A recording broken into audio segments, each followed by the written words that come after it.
Class 6। আজ আমি যতীন্দ্রনাথ সেনগুপ্তের লেখা হাট কবিতা নিয়ে আলোচনা করব। যতীন্দ্রনাথ সেনগুপ্ত নদিয়া জেলায় জন্মগ্রহণ করেছিলেন। তিনি একজন ইঞ্জিনিয়ার ছিলেন, কিন্তু সাহিত্য ভীষণ ভালোবাসতেন। তার কয়েকটা লেখা কাব্যগ্রন্থ বা কবিতার বইয়ের নাম হল মরীচিকা, মরুশিখা, মরুমায়া, সায়ং, ত্রিজামা, নিশান্তিকা ইত্যাদি। বাংলা কবিতায় তাকে দুঃখবাদী কবি বলা হয়। যতীন্দ্রনাথ সেনগুপ্ত রবীন্দ্রনাথ ঠাকুরের প্রায় সমসময়ের কবি, কিন্তু রবীন্দ্রনাথ ঠাকুরের লেখার ধরন বা চিন্তাভাবনা থেকে যতীন্দ্রনাথ সেনগুপ্তের কবিতার চিন্তাভাবনা একটু আলাদা। দেখো, রবীন্দ্রনাথ ঠাকুর বিশ্বকবি, একজন ভীষণ বড় মাপের কবি। তাই রবীন্দ্রনাথ ঠাকুরের সমসময়ে অনেকেই তার মতো করে কবিতা লেখার চেষ্টা করেছেন, কিন্তু যতীন্দ্রনাথ সেনগুপ্ত সেটা করেননি। যতীন্দ্রনাথ সেনগুপ্ত বাস্তবের কঠিন তিক্ত দিকগুলি, মানুষের জীবনের দুঃখ, কষ্ট, জ্বালা, যন্ত্রণা তার কবিতায় তুলে ধরেছেন। এই জন্যই যতীন্দ্রনাথ সেনগুপ্তকে দুঃখবাদী কবি বলা হয়ে থাকে।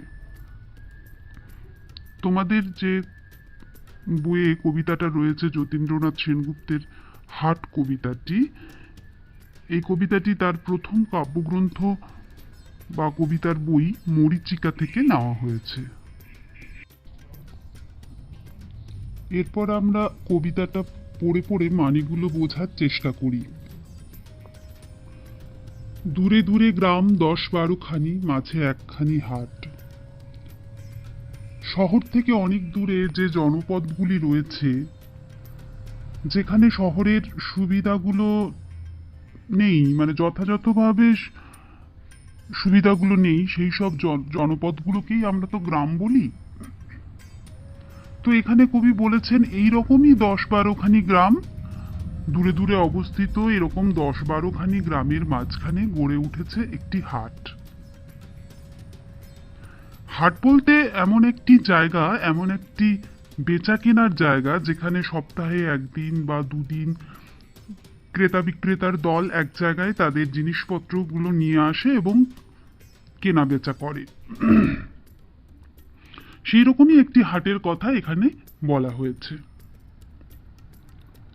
সন্ধ্যায় সেথা জ্বলে না প্রদীপ, প্রভাতে পড়ে না ঝাট। সন্ধেবেলায় প্রদীপ জ্বালানো হয় না, আবার সকালবেলায় ঝাট পড়ে না, অর্থাৎ পরিষ্কার করা হয় না। কেন প্রদীপ জ্বলে না? তার কারণ সন্ধেবেলায় হাটে কোনো মানুষ থাকে না, না থাকে ক্রেতা, না থাকে বিক্রেতা। তারা সারাদিন কেনা বেচার পর বিকেলে যে যার ঘরে চলে যায়। ফলত সন্ধেয় সেই হাটে প্রদীপ দেওয়ার মতন কোনো লোকই উপস্থিত থাকে না। আর সকালে ঝাঁট পড়ে না, কারণ ভোরবেলায় কেউ হাটে আসে না। মূলত বেলা বাড়লেই দূর দূর গ্রাম থেকে মানুষজন সেখানে আসতে থাকে। বেচা কেনা সেরে বিকেল বেলায় যে যাহার সবে ঘরে ফিরে যায়। সারাদিন ধরে নিজেদের নিজেদের জিনিসপত্র বেচা কেনা, অর্থাৎ ক্রেতাদের দল তাদের পছন্দ মতো জিনিস কেনে, আবার বিক্রেতাদের দল তাদের জিনিসপত্র বিক্রি করে। এর মধ্যে দিয়েই দিনটা গড়িয়ে যায়। সারাদিনের শেষে যখন বিকেল হয়ে আসে, তখন যে যার ঘরে আবার ফিরে যায়। বকের পাখায় আলোক লুকায়, ছাড়িয়া পুবের মাঠ। দূরে দূরে গ্রামে জ্বলে ওঠে দ্বীপ, আঁধারেতে থাকে হাট। সকালবেলায় জলাশয়ের দিকে দল বেঁধে বকের শাড়ি উড়ে যায়, আবার সন্ধেবেলায় তারা তাদের বাসায় ফিরে আসে। পূর্ব দিকের মাঠ ছেড়ে বকের দল যখন উড়ে যাচ্ছে, কবি বলছেন দিনের শেষ আলো যেন এই সাদা বকের পাখাতেই মুখ লুকালো। আর চারিদিকে আস্তে আস্তে অন্ধকার নেমে আসছে। এবং যখন অন্ধকার নেমে আসছে তখন দূরে দূরে গ্রামে জ্বলে ওঠে দ্বীপ, অর্থাৎ গৃহস্থের বাড়িতে প্রদীপ জ্বলে ওঠে। অন্যদিকে তাকালে আমরা দেখতে পাবো সারাদিন যেখানে মানুষজনের আনাগোনা ছিল সেই হাটে নেমে আসছে কালো অন্ধকার। সেখানে প্রদীপ জ্বালানোর কেউ নেই।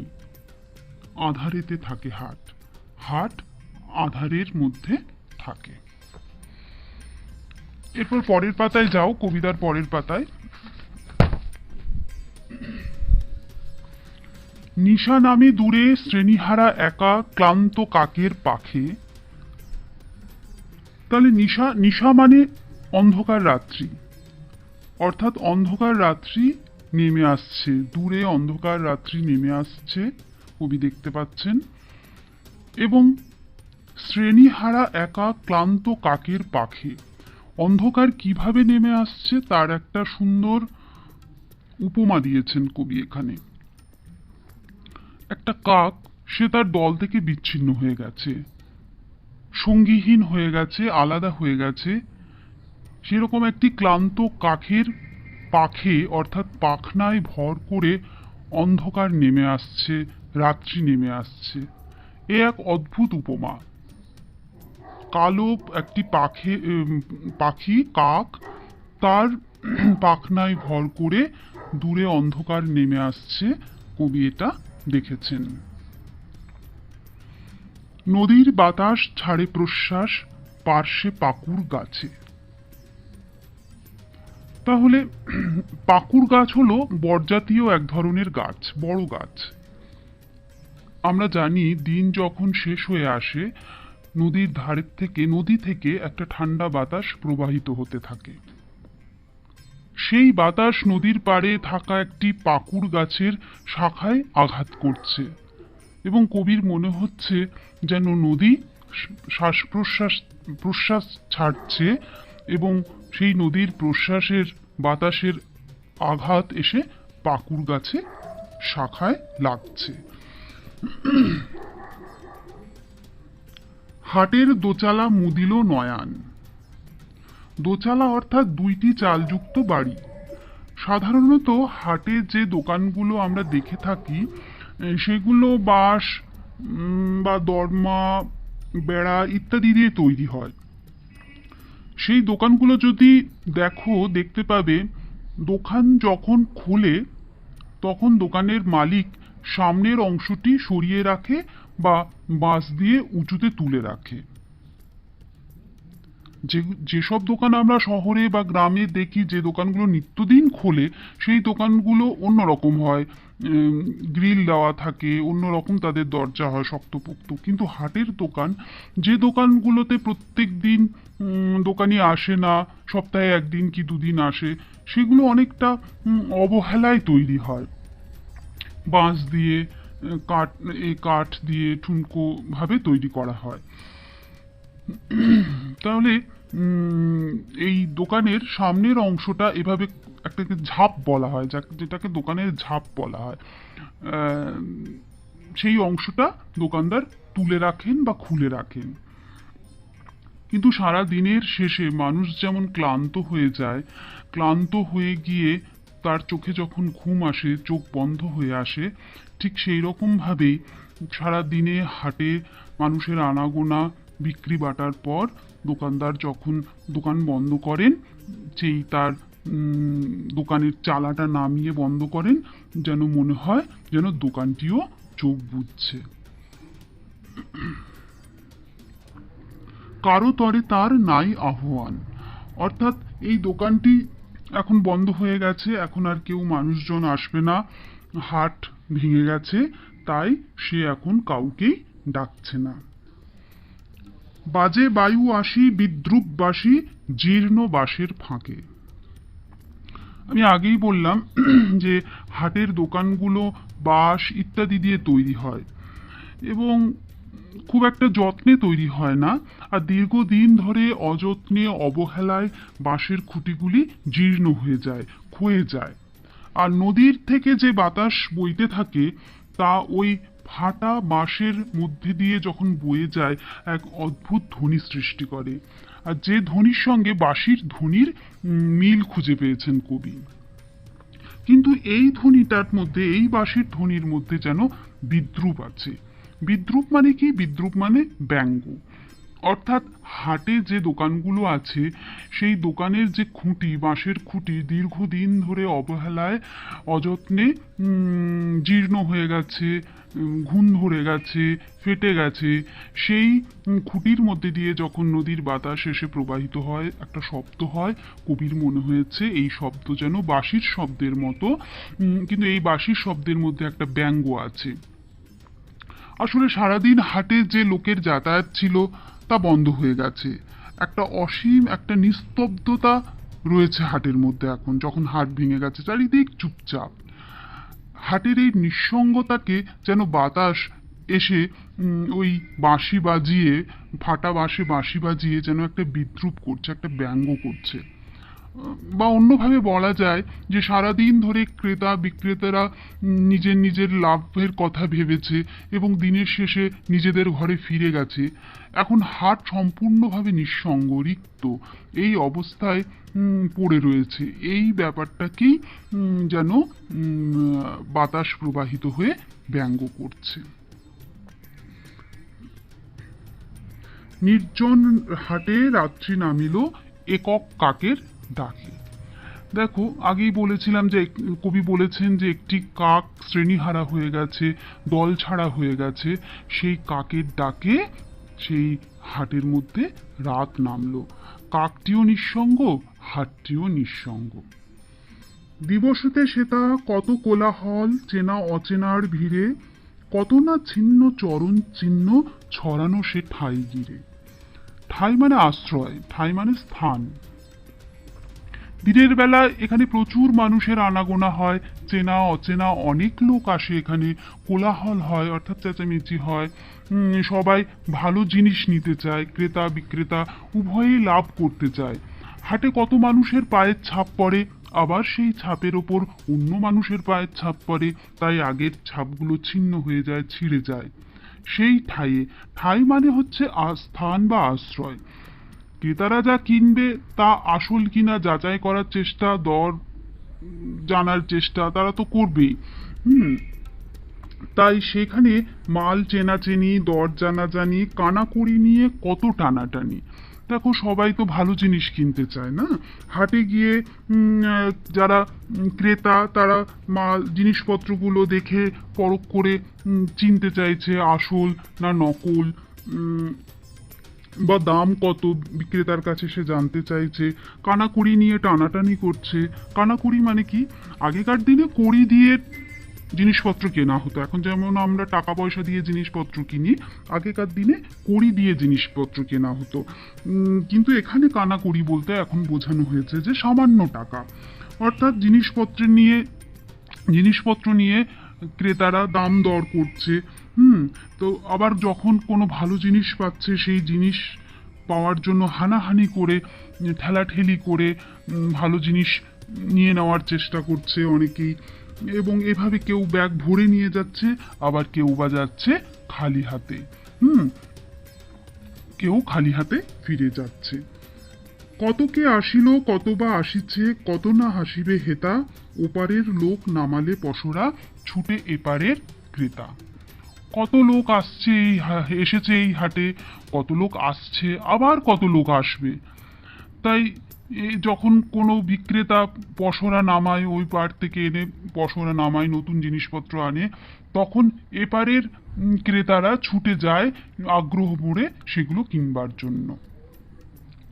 শিশির বিমল প্রভাতের ফল, শত হাতে সহি পরখের ছল, বিকাল বেলায় বিকায় হেলায় সহিয়া নীরব ব্যথা, হিসাব নাহিরে এলো আর গেল কত ক্রেতা বিক্রেতা। দেখো, শিশির মানে কি? শিশির মানে হচ্ছে শীতের সকালে ঘাসের ডগায় যে জলবিন্দু, তাকেই তো আমরা শিশির বলি। এই শিশির খুব স্বচ্ছ এবং পরিষ্কার। আর বিমল মানে নির্মল। শিশিরের দ্বারা নির্মল সকালের ফলগুলি বিক্রির জন্য হাটে এসেছে। কত কত মানুষ পরখ করছে, শত শত মানুষ পরখ করছে, অর্থাৎ হাতে করে ধরে যাচাই করছে যে কতটা তাজা কতটা ভালো। আর এই ছলনা ফলগুলোকে সহ্য করতে হচ্ছে। বিকেল বেলায় পড়ে থাকা কিছু ফল যা সকালে তাজা ছিল, অবহেলায় কম টাকায় সেগুলো বিক্রি হচ্ছে। তাই যা প্রাপ্য ছিল এই ফলগুলোর, সেই প্রাপ্যটা কিন্তু ফলগুলো পেল না। এই যন্ত্রণা নীরবে সহ্য করতে হচ্ছে ফলগুলোকে। আর এই হাটে হিসেব নেই, কত মানুষ আসছে কত মানুষ যাচ্ছে, তার কোনোই হিসেব নেই। নূতন করিয়া বসা আর ভাঙা পুরনো হাটের মেলা, দিবস রাত্রি নূতন যাত্রী, নিত্য হাটের খেলা। দেখো, হাটের মেলা কিন্তু পুরনো, কারণ সপ্তাহে একদিন বা দুদিন যে হাট বসে তা দীর্ঘদিন ধরে চলে আসছে। কিন্তু যেদিন বসে নতুন করেই বসে, আবার ভেঙে যায় নতুন করে। দিবস রাত্রি এই খেলা চলে। নিত্য মানে রোজ, নাট মানে হচ্ছে নাটক। হাট নতুন করে বসে আর নতুনভাবে অচেনা চেনা ক্রেতা বিক্রেতা আসে। সেখানে যেন প্রত্যেক দিন নতুন নাটক অভিনীত হয় এবং চরিত্রগুলোও যেন নতুন নতুন নতুন লোকেরা আসছে আবার চলে যাচ্ছে। এই নিত্যদিন এই নাটক হাটের মধ্যে হয়ে চলেছে। খোলা আছে হাট মুক্ত বাতাসে, বাধা নাই ওগো যে যায় যে আসে। কেহ কাঁদে কেহ গাঁটে কড়ি বাঁধে, ঘরে ফিরিবার বেলা, উদার আকাশে মুক্ত বাতাসে, চিরকাল একই খেলা। হাট যেখানে বসে তা একটা খোলা জায়গা, সেখানে বাতাস চলাচল ভালো হয়, বদ্ধ জায়গা নয়। এখানে কারো যাওয়া আসার কোনো বাধা নেই। কেউ হাটে বিক্রি করে অনেক লাভ করে, ট্যাকে টাকা রাখে। এখানে দেখো বলেছে যে গাঁটে কড়ি বাঁধে।